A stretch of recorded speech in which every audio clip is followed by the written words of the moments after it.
of the Stretch and Strength Challenge for Equestrians. I hope you enjoyed the last couple of days. If you have, please like and subscribe to the channel. Please comment below anything you particularly liked or disliked. Please just let me know and I'll keep it in mind for the future. Okay, so let's get cracking with today's exercises. So we're going to start seated. Again, like day one, if you struggled with sitting cross-legged, you can get your legs out in front of you for this. We're just going to work on our neck. Okay, so we're going to take a big deep breath in through the nose and exhale out through the mouth. And then from now on, we're going to continue inhaling and exhaling through the nose. Okay, so first of all, we need to make sure you're sitting nice and tall, equal weight through both of your seat bones. And on the exhale, you're going to drop your right ear towards your right shoulder. Okay? And on the inhale, you're going to lift back to center. And on the exhale, drop your left ear towards your left shoulder. So we're just working a little bit on our neck, and you can just carry on going through this at your own pace, using your breath to help you move through the pose. So nice and slowly and gently. So as riders, we're always told to keep looking up, looking straight ahead. But more often than not, you will find us looking down at the horse's ears. So we end up, if you're in an office all day on your computer, or if you're on your mobile phone, you're looking down, we end up with quite stiff necks. Again, if you're taking that onto your horse and you're also looking down, these are great exercises just to work your neck and get it nice and free. Okay, so back to center, and then this time we're going to start doing some little half moons. So on the exhale, you're going to lower your ear down to the right, bring your chin towards your chest, and then bring it back up towards the left. And then we'll go the opposite way. Exhaling to lower, inhaling to lift. And we'll just do one more each way.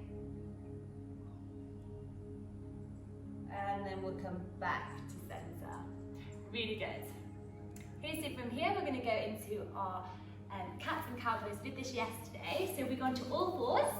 I want your palms below your shoulders, your knees below your hips. Make sure you get a nice, strong table to start with. And then we're going to drop the belly and we're going to lift the gaze. The tailbone goes up. And on the exhale, round and contract. So just keep working through this, waking up your spine. That's great. Chin to chest. And use your breath to work your way through these. This is really good for correcting a hollow back in the saddle.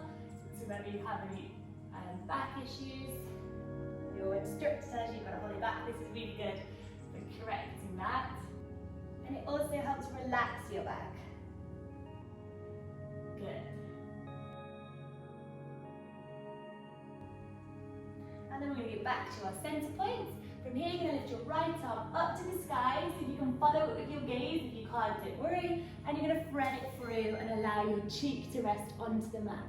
With your left hand, you can put it up overhead, or you can rest it on your back, wherever feels comfortable. I'm going to leave mine here. This exercise is really good for any turns, any circles that you make when you're riding. It loosens off your shoulders. It also helps your shoulder in. Our horses mirror us as riders, so we bring our inside shoulder back. They'll bring that inside shoulder back, so they'll start to turn. And then we're going to lift up, re-extend up to the sky. And then you're going to lower onto your right arm, onto your forearm. And then from here, we're going to go to a forearm plank. So as you do this, use your left hand to support, and you can lift up. So you can either do this version that I've got here, or if you want to, you can keep your lower leg on the floor and use your left leg that's nice and straight. We're going to lift up with our left arm. So we're going to stack one shoulder above the other. And I want you to try and keep your hips nice and level. So watch your hip doesn't roll back. That makes it easy. Keep your hips level and square. This is working our core. It's going to help us with our seat in the saddle. That's it. Really good. Just keep holding, pressing up through. If you can stack both your feet over the top of each other, like this. Or if you want to put one foot in front of the other, you also can do that.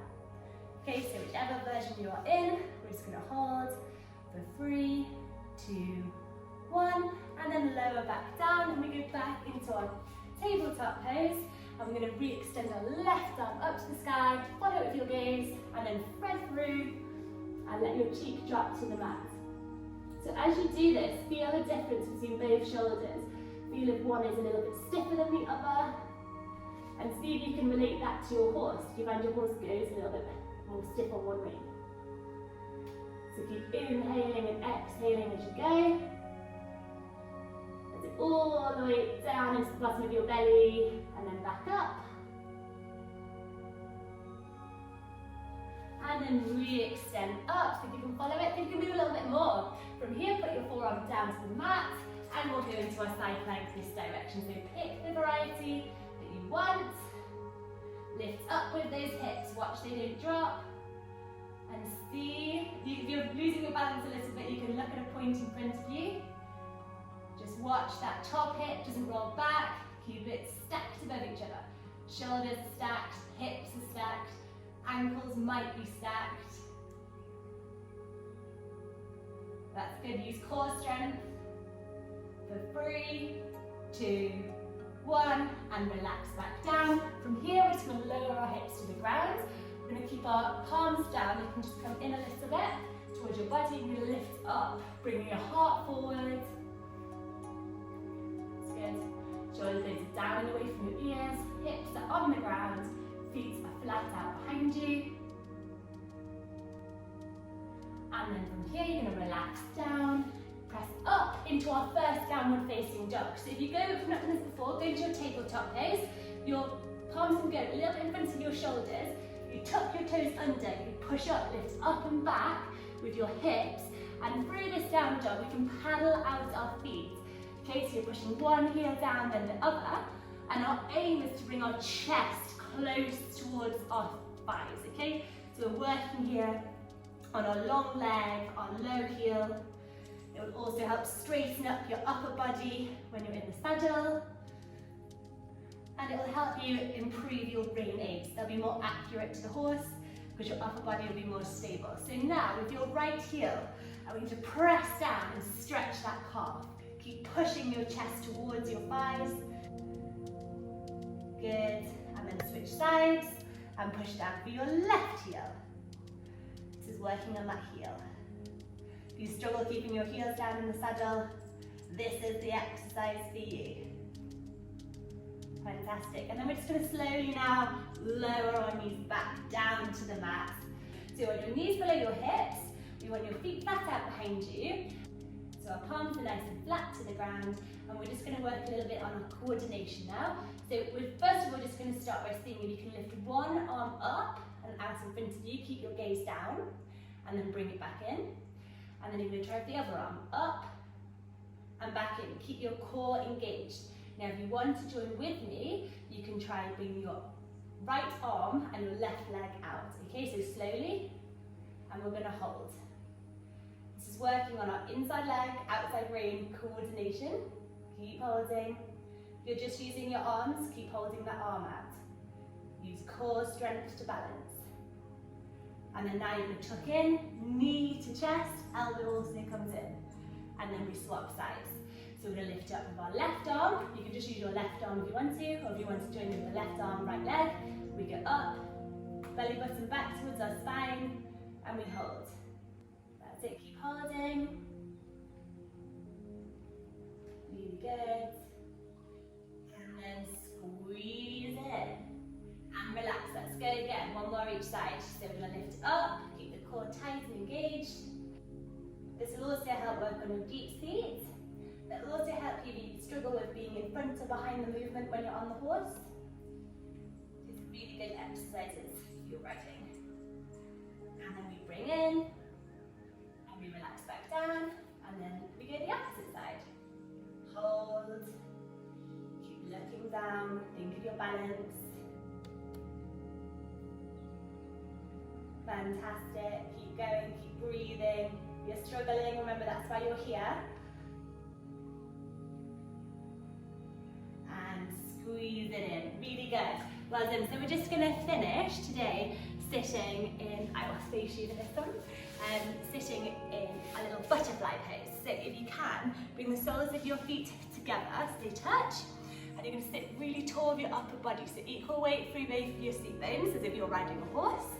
And then you're going to try and bring your ankles as close to your body as you can. You can grab a hold of your toes, and you're going to let your knees drop to the side. So as you go through this, you might find that after a couple of breaths, you might be able to bring your ankles closer to your body. So this will loosen our thighs in the saddle. So we grip with our thighs because of lack of flexibility. This one will help soften them off. And it will also mean your knees will not grip as much. If you've got nice loose thighs, your knees won't grip, and it'll help you with your upwards and your forwards transitions. As we don't want to be gripping when we're asking our horses to move forward, it will confuse them. If we squeeze too much and hold too much, it actually prevents them from moving forward. And when they do finally go, it won't be as free. So we're looking for nice freedom in the trot when you do your, when you ride and do your dressage tests.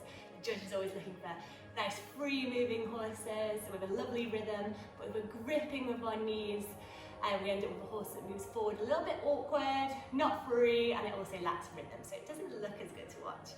Use of this exercise is great for helping you look fantastic when in the dressage arena.